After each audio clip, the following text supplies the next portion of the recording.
E dia de festa que men hobby champanhe. E os papéis de champanhe tem em particular que a cara nos voa e nos atenção.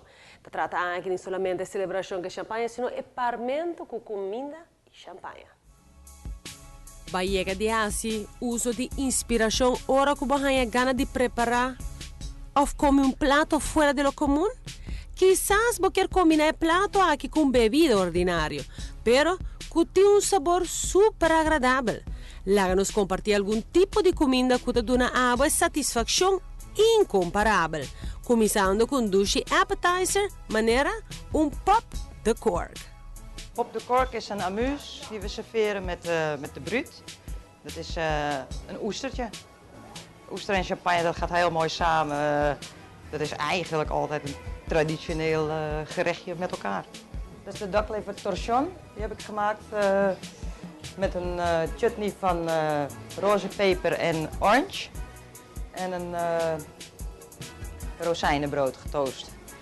E touche tentativo come toque final. Never Ending Temptation is een strawberry champagne soepje. Geserveerd met een souchem gevuld met ijscream. En chocolate pearls. En die komt samen met de demi-sec. Ook iets zoetere champagne. Torre plato esquisito na aqui può divertir junto con 2 glas di Laurent Perrier. Hoje nós temos uma apresentação de Laurent Perrier e champanhe. Sei a classe, nós mencionamos nossa bisa também.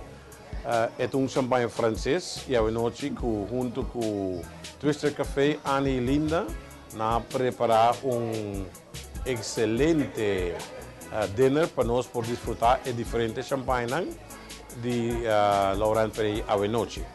E que tipo de smaak e bebida e champanhe aqui por oferecer?